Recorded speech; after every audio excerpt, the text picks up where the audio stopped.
Thank you for joining us for our weekly Cannabiz Connection webinar series. I am your host, Jamie Cooper, founder of Cannabiz Connection, and today I am joined by our founding members. We have Heidi, Groshelle, and Erin with Ingrid Marketing. This is like our third webinar together. I'm so happy to have you again. It's such a joy to share what we know with you and with all of the men and women who are, in our audience. Right, and it's great to have you because I feel like, you're in California. We, Cannabiz Connection is primarily Michigan, and I feel like California and Michigan are so similar in what we are going through right now. And you guys are launching the recreational program. We are launching a new medical program with recreational to be on the ballot in November. So, I mean, it's great to be working with you ladies who are pretty much going through the same thing that we're going through in Michigan. Yeah, absolutely. I know there's a lot happening, and it's hard to stay on top of everything. And then also, try to build your own business, and it's hectic. It's a hectic time right now. It really Everybody is dealing with new regulations. There are new products being launched into the market every single day. There are so many companies that are changing their business models to comply. It's very challenging for most entrepreneurs and even established companies who are trying to maintain their footprint. Yeah, absolutely. And today we are talking about how to launch your company or product. We could not be doing this. This is a great time to be talking about this subject. Here in Michigan, the state is about to start handing out licensing for medical. So there's going to be a lot of companies and products launching, and I can't wait to see it. And, like you said, competition is starting to get pretty fierce. And so it's really, really important for you to really showcase your brand, your personality at the beginning when you're launching. Yep. Absolutely. Yeah. Well, tell us a little bit about Ingrid Marketing and yourselves and how you got involved in the industry. Cool. Well, I'll let Erin start first. Yeah, absolutely. So I'm Erin Lumley, and I'm a partner with Ingrid Marketing, and have about 20 plus years of public relations experience. We've been doing cannabis PR now for about 3 years, coming up on 4. A very exciting time, and I'm just a big believer in the plant. It's really helped me in my personal life. I think that the benefits are huge, and people should know about it, and people should be educated about it. And so, I banded with Leslie Stern and Heidi Groshelle, and we formed Ingrid Marketing, and we do public relations and marketing for cannabis companies, and we love it. And I've been around for a while. I launched my PR career about 40 years ago. And since then, I've worked in tech and numerous other industries. And then, as Erin shared, we launched Ingrid Marketing a few years ago because we believe in emerging markets. We find them fascinating, and we also are champions of the cannabis plant and want to educate the public and want to educate the industry both on what is available, how to be professional, and how to run a business in this industry.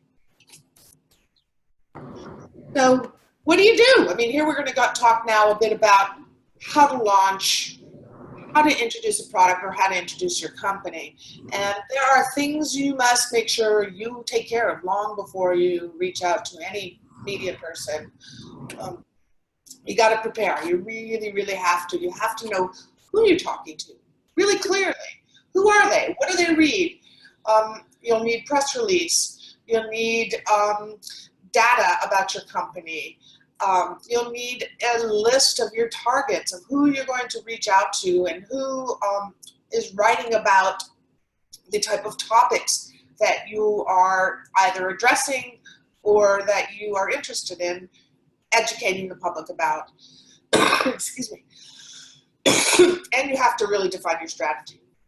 So what that could be is, for instance, if you want to be known as the leading edible company in Michigan, what is your strategy to get there? Are you going to be reaching out to all of the business press there to introduce your well-funded startup? Are you going to be launching a new product where you want to make sure that all of the bloggers and all of the regional press know what your product is so that you have pull in a dispensary? You have to figure out which things will deliver what you want to accomplish. So first of all, let's talk about knowing your audience. You know, are you delivering a topical to a feminine crowd? Are you delivering products for animal health and tinctures along those lines? Are you looking to capture an events marketplace with weddings, cannabis-focused weddings, or dinner parties? There are so many different audiences that you would talk to with that. There's another example here that I don't even have a picture of. Are you talking to athletes? So who are they? What do they like to talk about? What would they be interested in vis-a-vis your product or your company? And you really do need to be clear on what you're saying. People really only remember 3 things, just as they go past them. So think about the top 3 important messages that you want to get across. Again, we go back to the edibles example. You know, are you using the best ingredients, meaning, you know, only organic, locally sourced, or something along those lines? That differentiates you from any other product. Are you the very first product on the marketplace that does what your product does, or has the ingredients that your product has, or has the results that your product promises? And then you also want to figure out what's the challenge for those different people. The athlete might have lots of aches and pains. The elderly might have some arthritis issues. The young people might want a lifestyle product that gives them a low dose cannabis experience. You need to really figure all that out. And we're talking a little bit about the press releases. You would definitely need a press release because they're really not dead. People use them for a source of information. The press do look for them. They want to refer to them. They want to understand what you're up to. And also today, when you use a press release, you put it out on the newswire, which means it goes out publicly, which means that you are sending your news out for a permanent record online forever. And some of the things you can do are, you want to disclose your accomplishments in a public way. That's what a press release does. You want to demonstrate traction, or you want to demonstrate milestones, or you want to share that you've hired a new executive with deep experience in the food industry. Things along those lines if you're, I'm still using the example of an edibles company. And of course, funding is very good to launch a company with. If you have a product, we just talked about, you discussed some of the key differentiators of what you're offering and why it delivers the results you suggest. Basically, a press release is factual. It's not full of hyperbole. It's not, we don't want you to put, projections or guesses or, help me out here, Erin, like, future, ideals of what things might happen. Yeah, it's you want your press release to be very clear, very direct. You don't want to use a lot of jargon. You're not trying to confuse the audience that's reading your press release. And once again, because it's a public document that crosses the wire and lives in the internet forever and is searchable, you want to use this to help establish yourself and your company or your product is a real valuable service or product out there. So this helps validate your company, that you're not just kind of, some person standing on the street corner being like, hey, buy my product, or hey, guess what, I have a company. When you have those kind of public documents, same with the website, right? You want, solid information on your website, same thing with your press release. And that's going to help validate you in the industry and really lend you that credibility that you need, that you're a real product, a real service, and you're serious about it and you're here to do business. Like I said, with search, it helps boost visibility. You type in the example that we're using, the edibles company, the press release crosses the wire, it comes up. Somebody who's doing a search goes, okay, this is a real valuable product or service. And then it helps get the word out, right? So everybody's doing Google searches. You never know what they're looking for. And it's a great way to get in front of an audience that you may not be able to get in front of in other ways. Yes. One thing I do want to dig into with everyone is to think about what goes into a press release. They really are basically an advertisement, if you want to think of it that way, of look at my information. It's not something you pay for in a sense.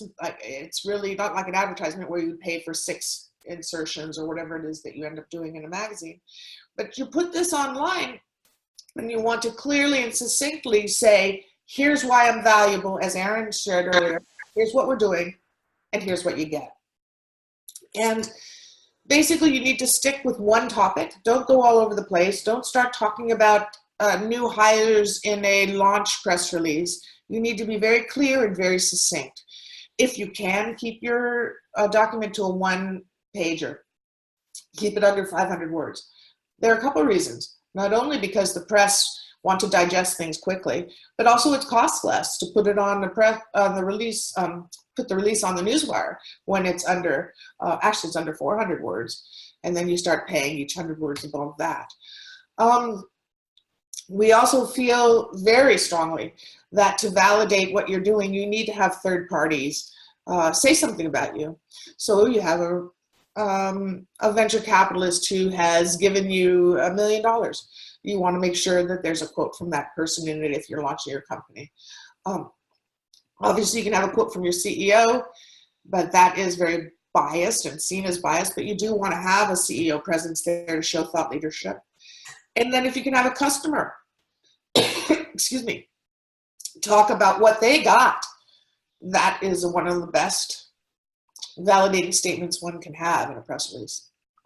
Yeah, I think, this links to, hey, it's not just me saying this, Excuse me. It's also other people saying this. Right? And that lends credibility. So it's not just you being like, I'm the best, I have the best product, look at me. It's also, oh, here's my investor saying they invested in me because they believe in the product or service that I have. Here's a customer who's saying, hey, guess what? This is actually a really good product or service or company. So having those kind of third-party quotes lends credibility to your announcement. Exactly. By the way, I want to give you ladies some kudos because I sent someone your way, and I actually met with this individual just a few days ago. She was talking about how she started the conversation with you ladies, and she was like, I don't like it. I really don't like what, the direction this is going. And then she talked with you, and you guys helped her craft a different message, that was a little bit more, that made her feel so much more happier about moving forward with the PR. And yes. So great job, and it just talks about, we can write these press releases ourselves, but having an expert do it and putting out the appropriate message is so important. And it's going to make it get out there in a much better way. Right. Absolutely.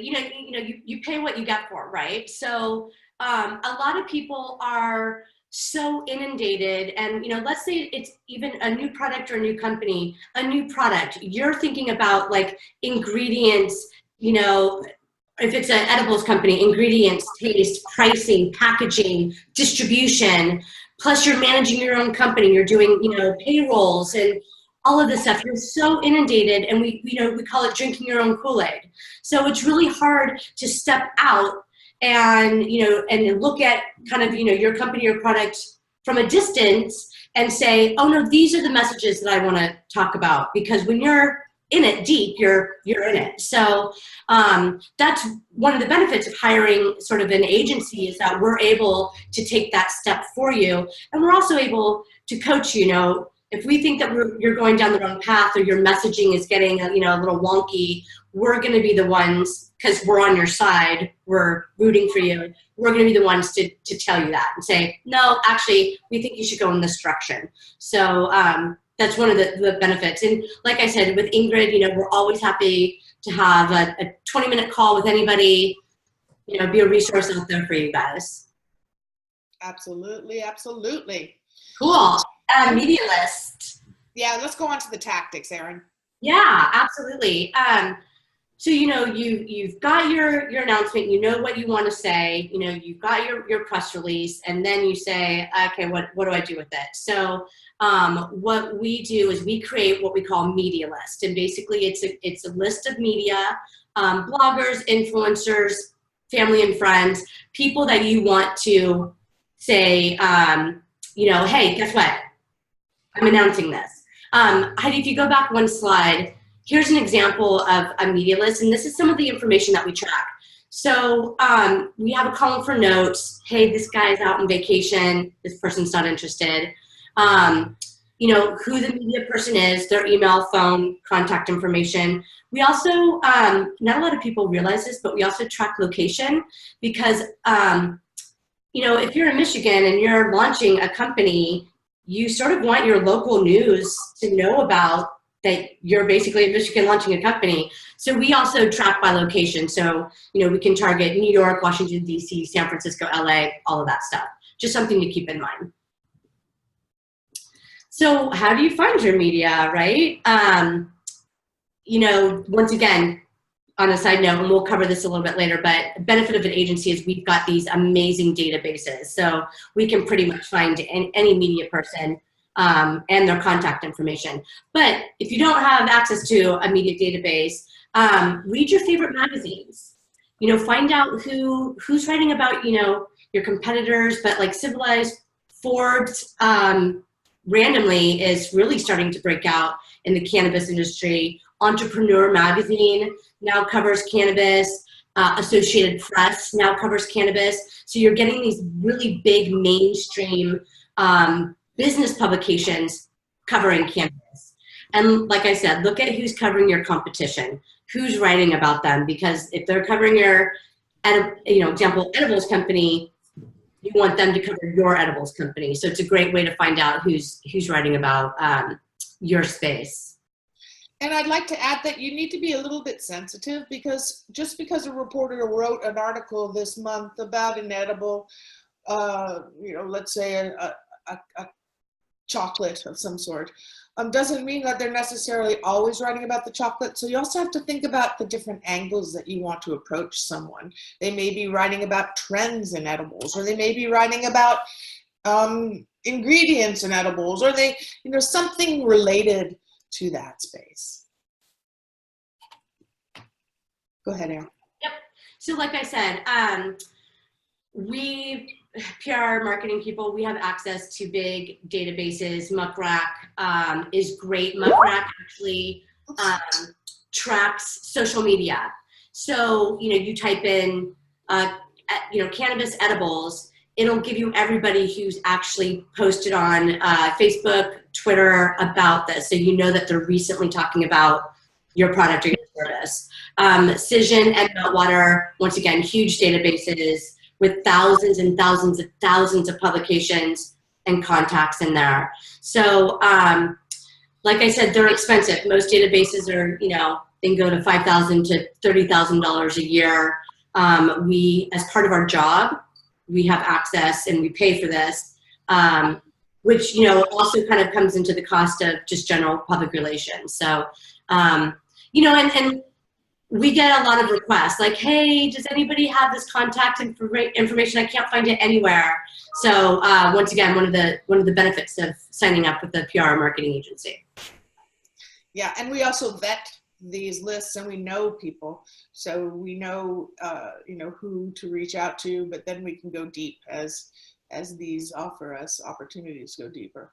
Yep. And I wanted to talk about your local media really quick, and you had said something about that, because I just think it's so important to have a good relationship with your local media. You know, they're always looking for like story ideas for this industry. Yesterday, I had one of the TV stations contact me, and they just, you know, they use me as a source just to direct them to whoever they need. And, you know, you guys already have that relationship with some of these media. You know, they come to you and say, hey, I need a source for this topic, and boom, you know, working with you, it's an easy get. So I know, yeah, the power of local media, I think is untapped for a lot of people. You know, and we'll kind of get into like a little bit more media relations farther down this presentation, but a great thing to do is, even if you don't necessarily have an announcement, and you want to be sensitive of the media's time, right? Because they are super busy. But you can write a bio on yourself and a bio on your company and list out all your products and send it to local media and say, hey, FYI, if you're ever doing a story on, you know, packaging or edibles or a dispensary or the supply chain, please call me. I'd love to be a resource for you. And the reporters and the producers keep all of this data. They have special, you know, online envelopes that, or, you know, folders that they put resources in. So they do use this. Absolutely. So yeah, just wrapping up this slide, you can also find them on social media. A random tip, I do probably about 25% of my pitching through Facebook Messenger. Weird, I know. Yeah, and probably about 10% through Twitter. But yeah, the social media sort of, you know, being more and more integrated into everyday life, and media is also using that. Facebook is a really great way to track media. A lot of them post on Facebook like, hey, I'm looking for a VC person who can talk about Elon Musk or something like that. So it's a good place to track your media contacts. Especially for cannabis, especially. absolutely. Yeah.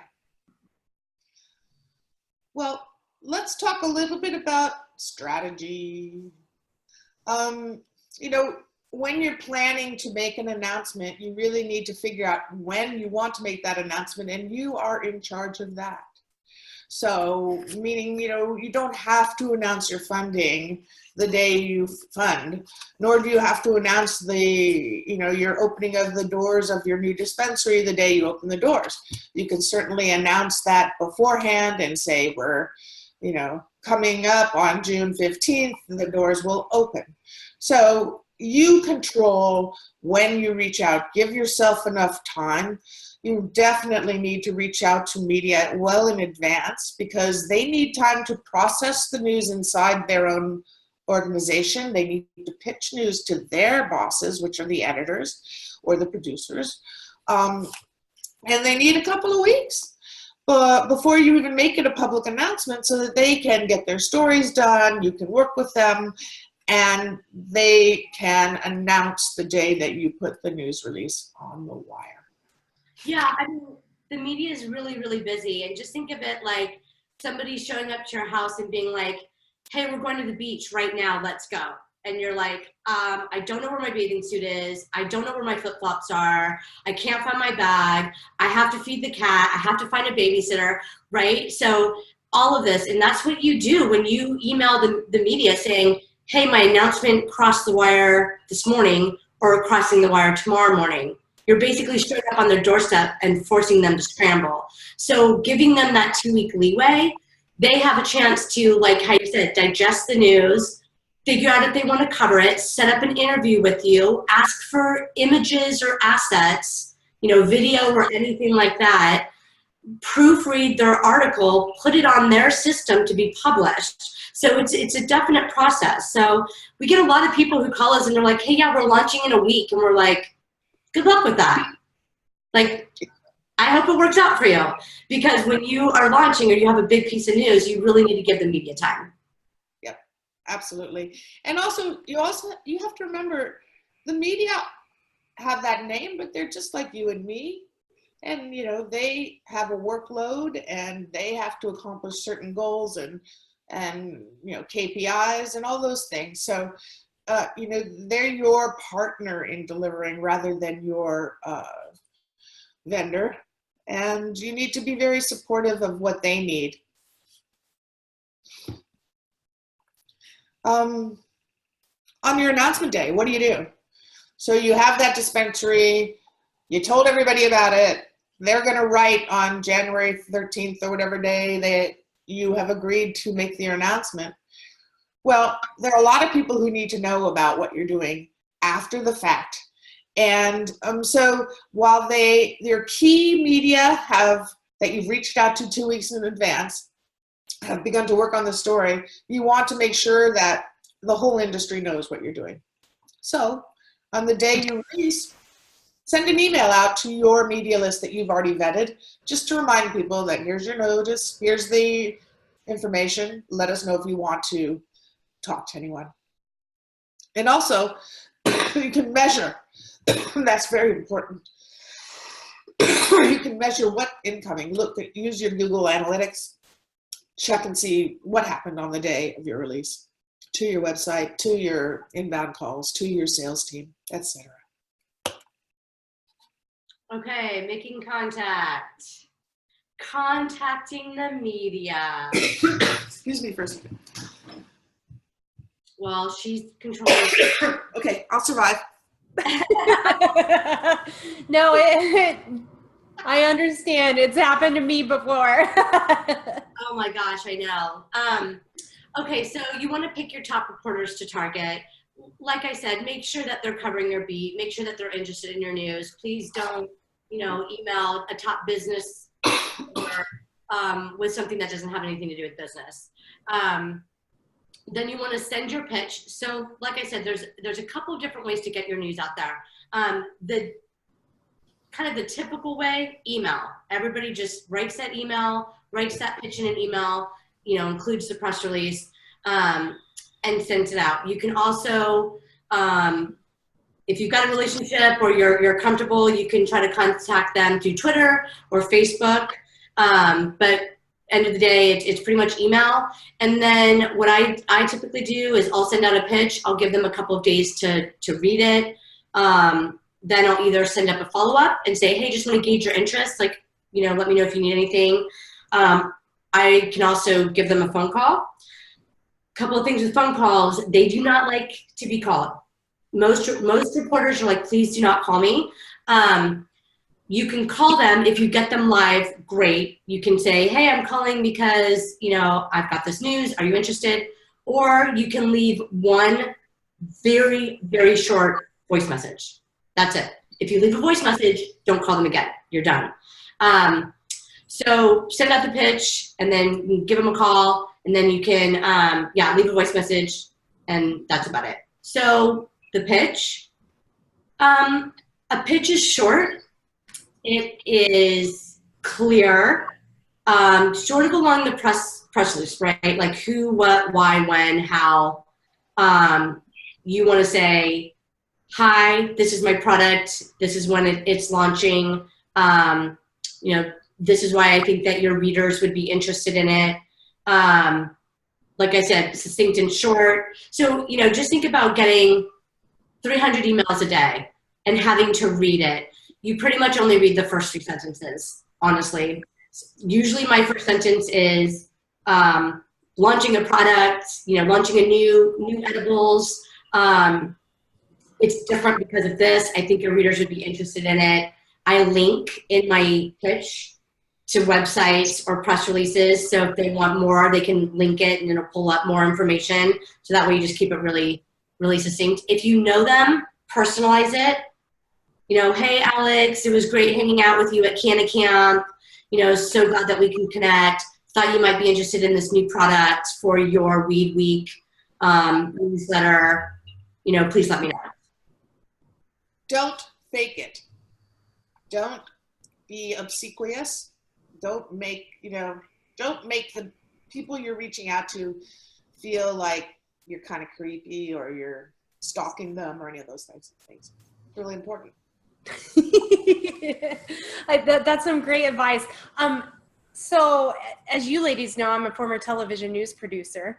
And I agree 100% on the phone calls. And this was 10 years ago. 10 years ago, I remember, like, as soon as I was a morning show producer, my show would end at like 9 a.m. And then my phone just starts ringing all the time. And I would just never answer. I would screen phone calls. I would look to see who it is, and I'd never answer it. And I would only respond really to the ones that emailed me, where I could just see everything written out in front of me and decide whether I wanted to do a story on it.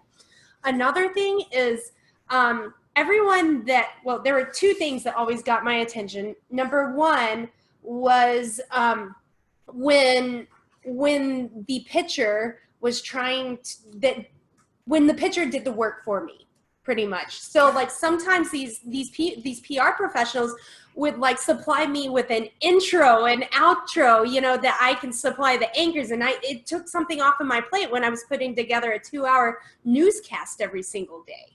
And, so those that had done a little bit of the work for me gave me B-roll, gave me photographs. I was like, yes, they helped me out, And then another thing, they schmoozed me. I mean, they really schmoozed me. They tried to become my friend, and I liked that. That's what made me want to work with them, because then they weren't just like, oh, we just want all this press. We wanted to get to know you. We want to, help you and fill this content need. So yeah, and that's another benefit of local. Not a lot of people realize they're local. You can meet at a Starbucks. Right. In the same city, or you're both really close together, and you should be reaching out to people saying, hey, I'd love to take you to coffee, or, send bagels in the morning, and, like, hey, Ingrid Marketing we have a little spin on that as well, kind of like the schmoozy gifts, but yeah, it's important. The best example I heard, to kind of put yourself in the mindset of the press of, think of yourself at a bar, and you're sitting at a bar and you're talking to your friend, and what pitching that, if you don't know the reporter, you don't know anything, pitching is like a stranger walking up to you and interrupting your conversation and starting to talk about something that you have no idea what they're talking about. Right. So building those relationships is, now you're sitting at a bar talking to your friend, and an acquaintance comes over and says, hey, Erin, oh my gosh, it's so nice to see you. Oh, I hope I'm not interrupting. No, we're just talking about blah, blah, blah. How are you? All of a sudden you're in a conversation. So that's why building the relationships with the media, it takes years. It's hard, it's not easy. Once again, that's the benefit of hiring a PR and marketing agency. We do this, but it's so valuable for people. And then with the mainstream media too, I think it's important to make yourself like an overall cannabis resource. Like if you want to talk to someone who, who you want a patient perspective, and you want you just make yourself a resource, like a blanket resource, where they're always reaching out to you. And then that just kind of opens up that door for you to step in and be like, oh, now I need some press for myself, Yeah, no, 3 years ago. Absolutely. Yeah, 3 years ago, I was reaching out to media and introducing myself and saying, hey, this is, my skill set. I've got networks. And we're on all the Facebook networks. I have literally just like stacks of magazines that I read every day. Yeah, absolutely. So, it's, I can go on and on. Which is a nice segue to hyperbole. Don't use hyperbole in your pitch, and also, of course, in your press releases. Where press releases are not to be used or to be looked at as something sensational. Bringing you back to remembering it's about the facts and what is real, and what you're building trust with your constituents and with the media. So if you're telling things that are not true or not vetted or not real, you'll find yourself in trouble and you'll lose respect down the road. Yeah. Again, we've talked about some of the do's and don'ts. some of the things to always remember. Keep your pitch short.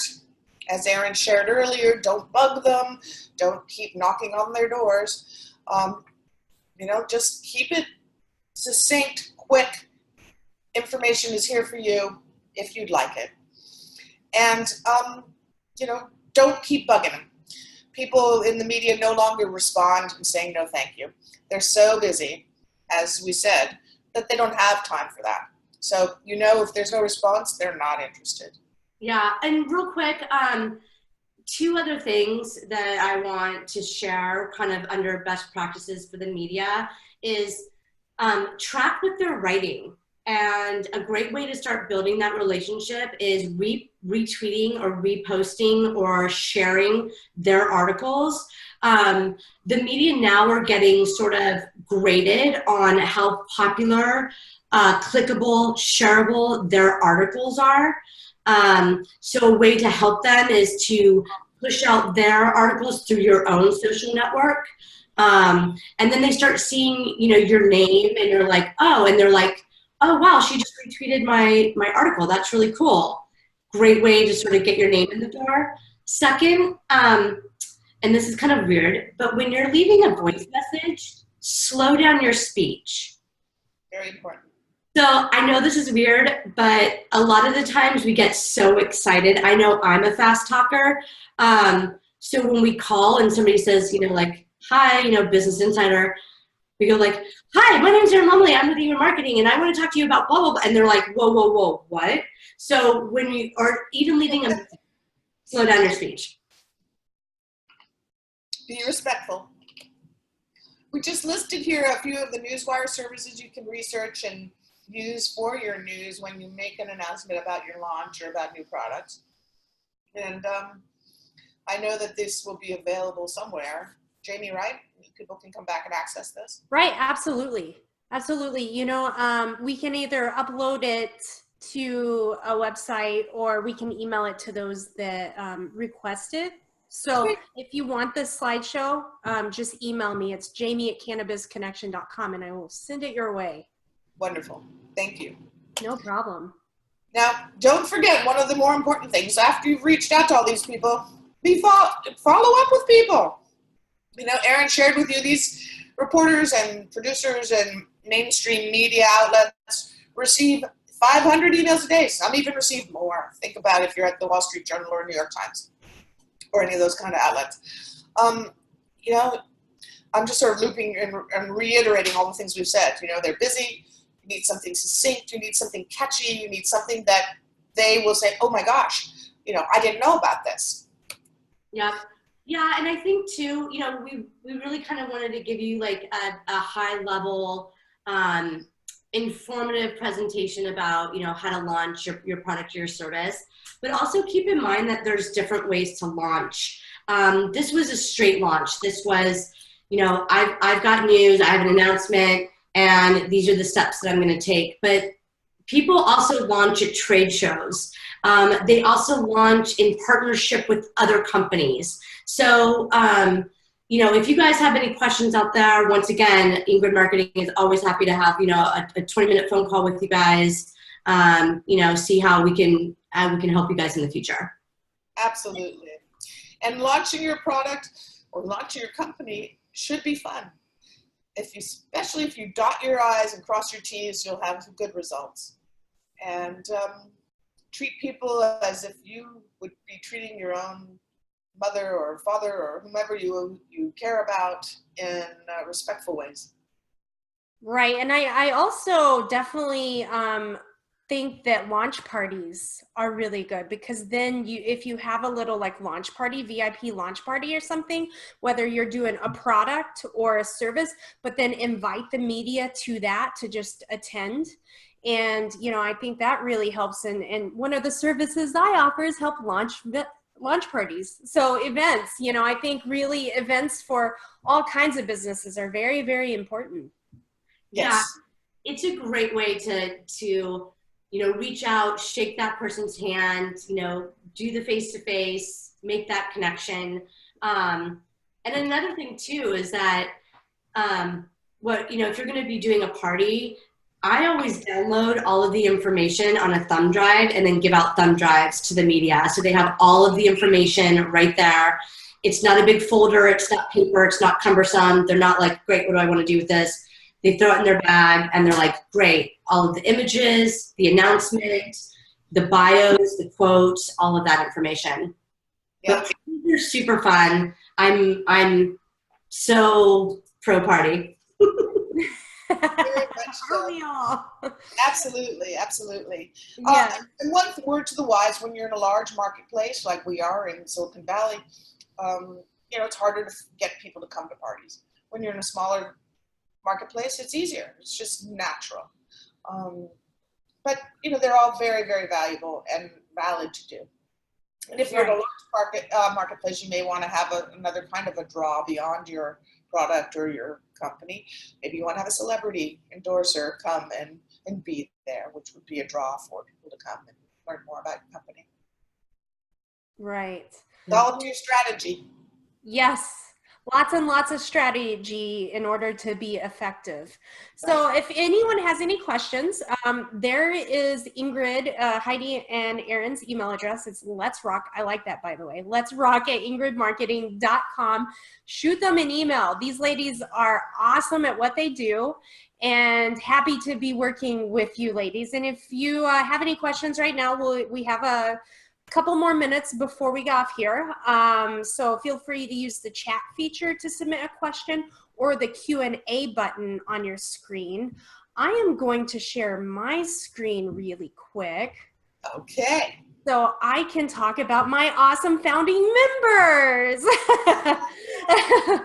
So we have a lot of founding members. We have accounting and bookkeeping. We work with LC Solutions Michigan. Karina is awesome. I've sent a lot of people her way, and she does great for taxes and accounting. She helps put together the attestations that are required as part of licensing.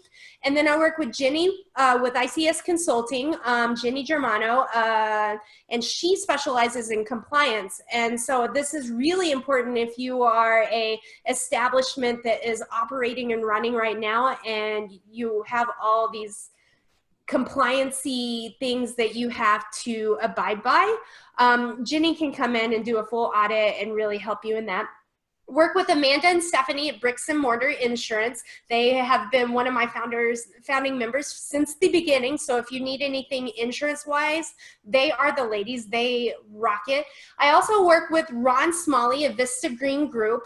Ron works in a ton of different states across the country with the licensing and operations of these licensed businesses. So if you're looking to get one of these MMFLA licenses, he's a great resource to talk to. Cola Marketing, my company with Brian Town of Michigan Creative in Lansing. Brian will actually be spearheading the Lansing networking event that we are hosting next week on Thursday. And then Canna Media Works, if you need any help with municipality approval and lobbying, we only have about 100 municipalities that have opted in. We have 1,700 in Michigan. So we have a long way to go. 300,000 patients. There's going to be a lot more municipalities opting in. And sometimes it just really takes some super duper lobbying to get it done and educating of those that are making decisions. One of my newest founding members is Kush Design Studio. They specialize in packaging and design. They also have like an architect on board that helps with the design of some of these establishments. Ingrid Marketing, Heidi and Erin, Yes. specializing in public relations. And then National Cannabis Security Services for security. By the way, Ted Daniels, who owns this company, Ted Daniels right now is filming they've already filmed it, like a trailer, and he might be launching a reality show. So, and this guy's a hoot. He's such a hoot. Like, I think that if anybody that I know needs to be on a reality show, it's Ted. I can guarantee it will be entertaining. And then lastly, I work with Anthony Sabatella of THC 123. Anthony will help you with all of your staffing and payroll needs. So, we have a lot going on. We are launching, also, I want to go to my networking event page. We have 4 networking events next Thursday, August 30th. So we are launching networking events in 10 different areas of the state.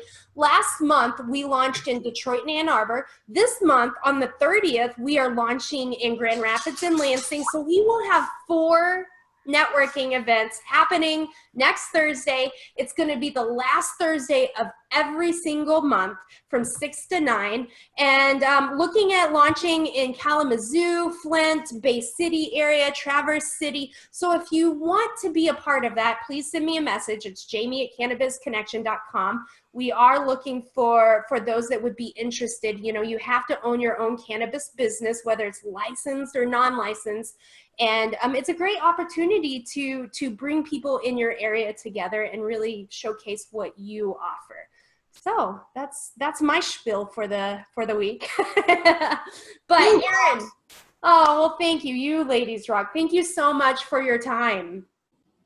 And we have another webinar coming up with you ladies in a couple of months. And what's the topic on that one? Do you remember? Oh gosh, we'll have to go back and look. Well, we're going to advertise that coming up soon. So I'm always excited to do these broadcasts with you. So thank you so much for your time on this Tuesday. Thank you so much, Jamie. It was great hanging out with you. Always. And have a wonderful one. All of you guys have a wonderful rest of your day. Thank you. Bye-bye.